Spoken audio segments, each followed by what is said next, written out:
Salut les gens. J'ai un de mes contacts qui m'a fait passer hier soir une vidéo qui vient de d'ISIS ou Daesh, je sais pas.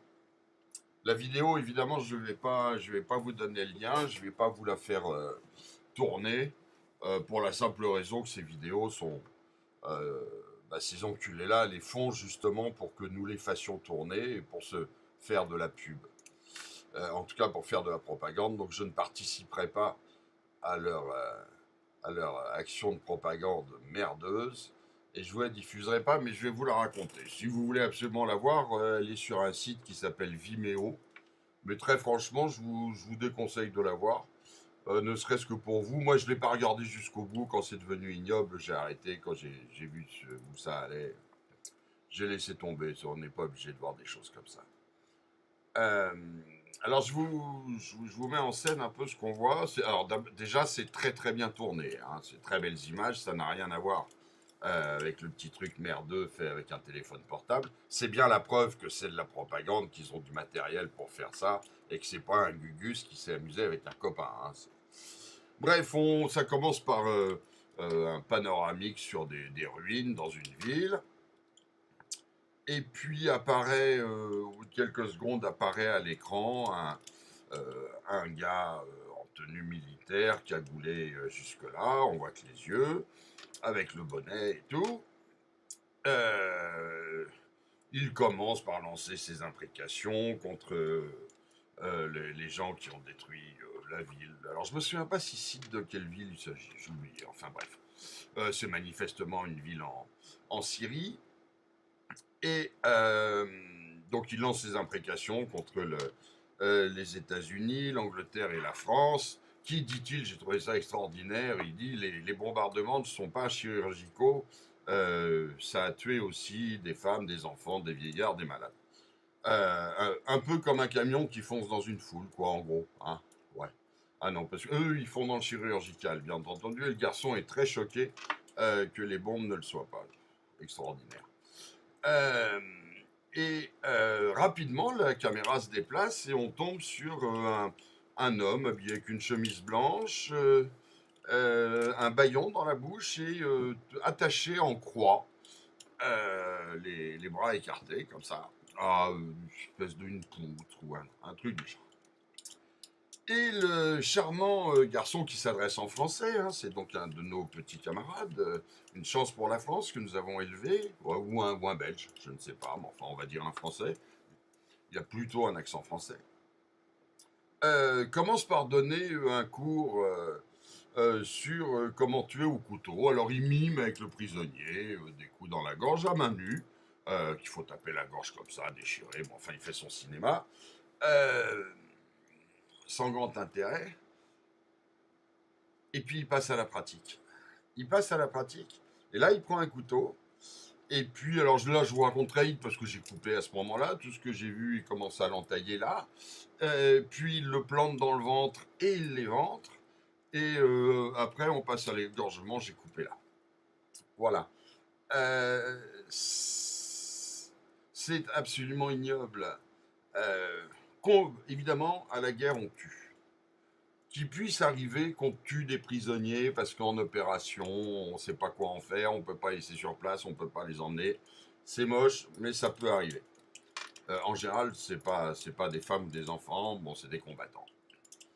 Et éventuellement qu'on torture pour avoir du renseignement. C'est moche aussi, mais la question peut se poser. Est-ce qu'il vaut mieux torturer un mec pour savoir où la bombe va péter ou bien jouer la Convention de Genève? Honnêtement, si on est sûr que le gars a les renseignements qu'on cherche, ou peut mener à trouver ces renseignements, personnellement, je suis pour. Voilà. Mais tuer un mec comme ça, mais pour le plaisir, en le torturant, face caméra, sans raison objective, du style on sait pas quoi en faire, ou il faut du renseignement, non, juste comme ça, pour faire une démonstration. On aurait pu prendre un mannequin, là on prend un homme. Mais c'est quoi ces gens-là? C'est quoi? Mais on a quoi à voir avec ça? Comment est-ce qu'on peut supporter de les avoir au titre d'humains avec nous? C'est ni des humains, ni des animaux, c'est de la merde en barre. Et ce qui est merveilleux, c'est que ce garçon qui parle français, bon, on peut penser que d'ici quelques semaines, s'il n'a pas été tué, mon Dieu, pourvu qu'il soit tué, euh, fuira l'endroit où il est et réussira à rentrer vraisemblablement en France, soit dans un flot de réfugiés, vous savez, ces bons réfugiés où il n'y a jamais que des hommes, jamais de femmes, jamais d'enfants, enfin jamais, c'est exagéré, mais si peu. Soit pas, soit il rentrera tout à fait légalement, en disant je reviens du djihad, bon, on le foutra, on l'interrogera, peut-être le foutra-t-on un peu en prison, mais même pas parce que finalement c'est compliqué de lui reprocher officiellement des choses. Enfin bref, il fera 2 3 mois de prison où il pourra aller engrainer d'autres prisonniers en leur racontant le djihad, et puis il sortira, et puis il touchera sa CAF, et puis il viendra peut-être te coucher ou dormir ou vivre à côté de chez toi, emmener ses gamins dans la même école que ta fille, acheter son pain dans ta boulangerie. Et tu penses qu'un mec comme ça, qui est capable d'en tuer un autre pour faire une démonstration devant une vidéo, tu imagines ce qu'il sera capable de te faire à toi ou à tes enfants le jour où tu lui auras pris la place dans une file ou je sais pas quoi. Et nous laissons en ce moment un grand nombre d'enculés comme ça rentrer du djihad, rentrer de Syrie. Et puis, bah ouais, ben ils rentrent quoi, soit en douce, soit officiellement, mais de toute façon ils rentrent.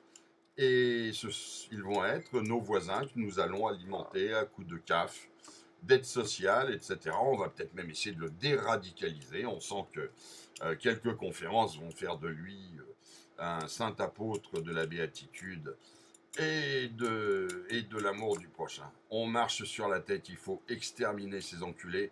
Et quand ils rentrent, faut qu'ils disparaissent, quoi. On sait faire ça si on veut. Il suffit juste de vouloir.